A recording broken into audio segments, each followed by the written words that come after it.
Hello viewers, welcome to channel 27. ప్రముఖ వైష్ణవ క్షేత్రం అయిన ఎగువ అహోబిల దర్శనాంతరం దిగువ అహోబిలంకి చేరుకున్నాము. మన వ్యూవర్స్ ఎవరైనా ఎగువ అహోబిల వీడియో చూడని వాళ్ళు మన ఛానల్లో చూడవచ్చు. శ్రీ లక్ష్మీ నరసింహస్వామి కొలువైయున్న ఈ దిగువ అహోబిల క్షేత్రాన్ని నిధి నగరిగా పిలుస్తారు. ఇప్పుడు మనం చూస్తున్నది శ్రీ భాష్యాకర సన్నిధి.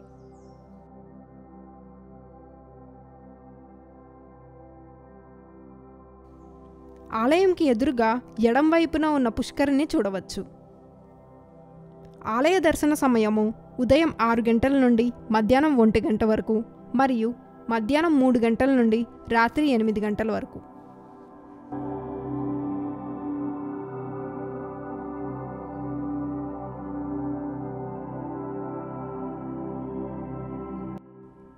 ఎగువ అహోబిలం నుండి దిగువ అహోబిలంకు సుమారు 8 కిలోమీటర్ల దూరం ఉంటుంది. కొండ కిందకి ఉన్న కారణం చేత దిగువ అహోబిలం అని పిలుస్తారు. దిగువ అహోబిలంలో శ్రీ లక్ష్మీ నరసింహస్వామి కొలువై ఉన్నారు. నరసింహస్వామి తన వివాహానికి తానే స్వయంగా భక్తులను ఆహ్వానించారు అని నిపుణులు చెప్తున్నారు. ఈ ఆచారం దాదాపు 600 సంవత్సరాల నుండి వస్తుంది. చుట్టుపక్కన ఉన్న 33 గ్రామాలలో స్వామివారు పల్లకిలో కొలువై 45 రోజుల పాటు భక్తులకు దర్శనమిస్తారు. అలా దర్శనమివ్వడానికి గల కారణం స్వామివారి వివాహానికి రమ్మని ఆహ్వానం అని ఇక్కడ ప్రజలు భావిస్తారు.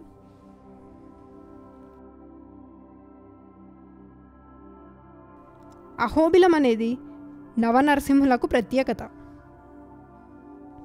పురాణాల ప్రకారము వెంకటేశ్వర స్వామి తన వివాహ సమయంలో స్వయంగా అహోబిలం వచ్చి ఉగ్రరూపంలో ఉన్న నరసింహస్వామిని దర్శించుకున్నారు.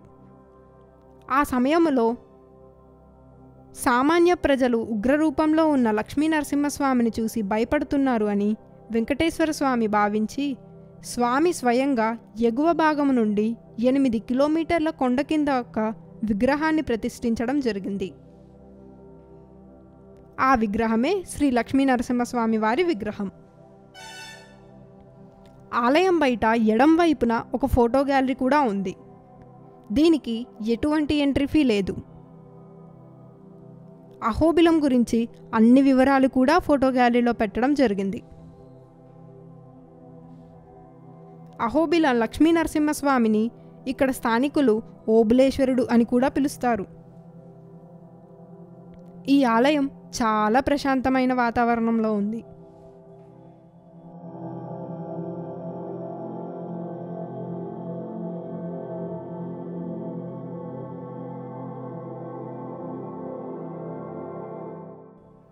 స్థల పురాణ ప్రకారం ఈ ఆలయాన్ని విజయనగర రాజులు అభివృద్ధి చేసినట్టు తెలుస్తుంది.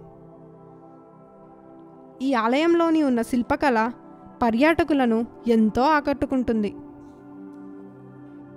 గుడి ఆవరణలో శ్రీ గోదాదేవి సన్నిధి కూడా చూడవచ్చు.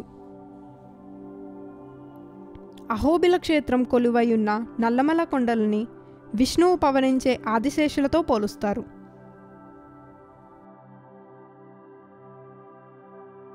స్వామివారికి కుడివైపున ఉన్న శ్రీ అమృతవల్లి అమ్మవారిని కూడా చూడవచ్చు.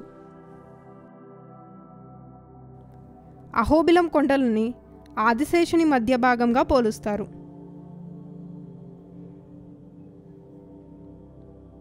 దిగువ అహోబిల నరసింహుణ్ణి శాంతి రూపుడుగా చెప్తారు.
ఈ ఆలయ ప్రాంగణంలోనే శ్రీ పట్టాభిరాముల వారి సన్నిధిని కూడా చూడవచ్చు. పట్టాభిరాముల వారిని చూసి దర్శించుకోండి.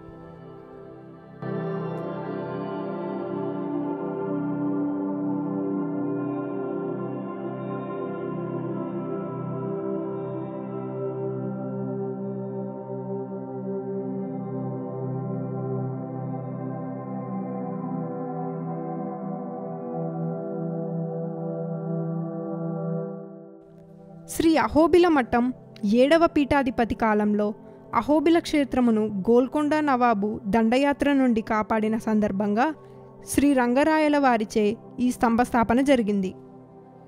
ఈ విజయస్తంభం 1584లో స్థాపించడం జరిగింది. మన ఈ ప్రయాణంలో తరువాత చేరుకోబోయేది శ్రీ ఒంటిమిత్త కోదండరామస్వామి ఆలయం. మరిన్ని ఇంట్రెస్టింగ్ అప్డేట్స్ కోసం మా ఛానల్ 27ని సబ్స్క్రైబ్ చేయండి.